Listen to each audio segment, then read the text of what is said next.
What would you advise us regarding food? Regarding what? Food. What sort of food should we take? In Sahaja Yoga, we do not pay much attention to food. Only thing I feel that so much attention has been paid to food is not a correct attitude. See, the spirit doesn't eat at all. It's a detached. Atma is beyond. Now when we try to say that if we eat this kind of food, Atma will be happy, that kind of Atma will be happy, is not true. For example, we say vegetarianism, which is a very common problem with people. You'll be amazed, all the false gurus are vegetarians, one by one. Mahesh Yogi, Rajneesh is a great vegetarian, he doesn't even eat garlic and onions. This Mahesh Yogi's disciples, if you show them a garlic, they'll jump 100 times. They are afraid of the garlic. Can you imagine? But I don't say that you eat meat, that's not the point. But those people, whatever they require, they should eat. But don't eat meats of animals which are bigger than you. Now what happens? How the evolution in the animals take place? Nobody has put attention to that. Supposing there are many chickens, you say, I am not going to give realization to chickens, am I? Or to bugs, am I going to give realization, or to mosquitoes? So our attention is on these, not on the higher level of life. When we think of food, that we must save chickens. Actually nothing dies. As Krishna himself has said, nothing dies. Alright? And that's how some people denied Krishna, because he had a samhara shakti, he used to kill. And killing is so important in evolution. Otherwise, if you don't kill these Rakshasas, are you going to adore them? What are you to do with them? They are to be killed, they are to be thrown out. In the evolutionary process also, so many things have to die out for the real thing to come up. Say this flower has to die to become the fruit, alright? And there is no hinsa in it. The word hinsa is so much misinterpreted that people are satisfied if they do not eat meat. It's not true. For some people it is essential they must eat meat. Now, as you know, Sahaja Yoga works on the power of Shakti. And the Devi not only killed Rakshasas, but she ate them. And she drank the blood of these Rakshasas, as you know, Raktavijas. So how can she be vegetarian? Just tell. Put reason. Alright? Because we are conditioned that way, we think. But actually what happens in the evolutionary process, when a person say eats chicken, not person, we should say, a higher animal,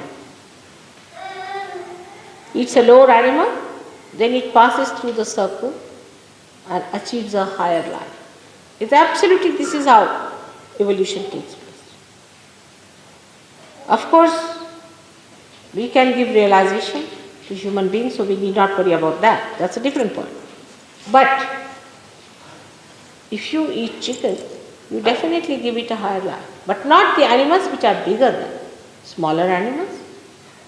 If you eat, it's not going to be harmed by that, no doubt.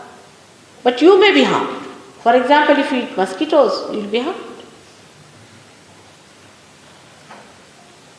Now, in countries where there is not even any vegetable or anything, they have not seen green leaves, like Greenland. Now, the name is Greenland, they have never seen green color. Are they sinners that they can't live without eating meat? How can God be so partial? There are many countries where they cannot live without eating meat. So, there must be some reason, alright? So, reason it out. If you eat vegetables, all right. If you want to eat meat, it's all right. But again, for a Sahaja Yogi, what we decide is not all what you like, but what is good for you. For example, for Western people, it is better that they don't eat much meat now, because I think they and their fathers have eaten all that. Eat less. They should have more carbohydrates, while vegetarians should take more proteins. If they do not like meat, they should take to other proteins, because proteins are very important. If you do not take proteins in life, people suffer. In Sahaja Yoga, we find such people have trouble from left navi. I have seen in India many people who are strict vegetarians have a problem of left navi. So we told them, all right, you can eat proteins. There are so many proteins you can eat. If you don't like to eat meat from childhood, you have not eaten, you don't feel like eating, all right, forget it. Eat some. We have to be wise. We have to be open. We are not to be bound by our conditioning from childhood. This we must understand. That vegetarianism is not going to take you to God, neither non-vegetarianism.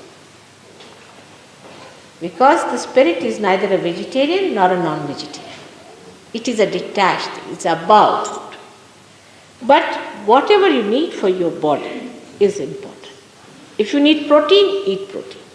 If you don't eat protein, don't eat protein. But then eat something which you need. So it is not that one has to understand it in a way that we understand as a chicken and vegetables, but we must understand in the way a doctor understands the protein and carbohydrates. Alright? Whatever you like, you can eat. There's no, in Sahaja Yoga, there's no such a compulsion. So many saints used to eat meat. So many saints. Guru Nanaka, Kabira, Muhammad Sahib, Christ, Rama himself, Krishna himself. All of them ate meat. Even Buddha ate meat. The proof is that at the end of his life, he went to one of his disciples, who was a hunter. And he told him, I'm very hungry, give me something to eat. So he said, sir, I have nothing else but a wild boar which I have killed very recently and it is not yet fully cooked. So he said, all right, doesn't matter, I'll have it. And he ate it and he died because of that half-cooked wild boar. And he died with that. So now Buddhists think that we should not eat meat. It's not so. Because he ate something that was half-cooked. That means he did eat, isn't it? Even Jains know that it's only Neminath who got a kind of a feeling against meat eating. That was Neminath was at the time of his contemporary of Shri Krishna. When his marriage was celebrated, he found many birds were killed and he felt terrible about it. And he didn't want to eat any meat. It was all right. It's all right. If you don't feel like, don't eat. But then a cult started. But that means till Neminath, means Jainis are ancient people. Till Neminath, they were eating meat. Is a fact. So, to get attached to some idea is not the way you are doing it. If you don't want to eat, just don't eat. And if somebody has to eat it because of health purposes or because of the need, there's nothing wrong. Everybody has a different need. Every individual has a different need. If I personally take just vegetarian food, I won't exist, I can tell you. Because I have such a great capacity to have purges. If I meet somebody, shake hands with somebody, he has lots of booths, you see. Then I just clear him out by purging. And if I take just to say carbohydrates, I don't know what will happen to me. But doesn't mean that I should be a meat eater, but I have to have proteins. That's the point. It's no question of meat or anything, but it is a question of eating proteins or carbohydrates. We have to be wise about it. And all such cults, you see, that you eat this, you eat that, is not. There is no cult in surgery. Every individual has a different personality, but the common thing is one, and that is the spirit. But, for example, drinking, we abhor. But after realization, before that I don't talk of drinking, because it goes against your chetana, against your awareness. So one has to look after the awareness. So much time has been wasted in people in deciding what to eat, what not to eat. What have they achieved? Nothing. Sometimes I see vegetarians can be horrid people.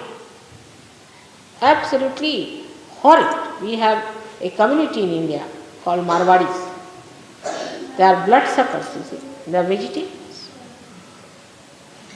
Not all. We have some in Sahaja Yoga also. Very few. They are extremely money-minded people. You know that. So this kind of thing, to believe that such food will make us great will be false. So you don't decide on that. You decide on proteins and carbohydrates. Whatever good for your health, we should do.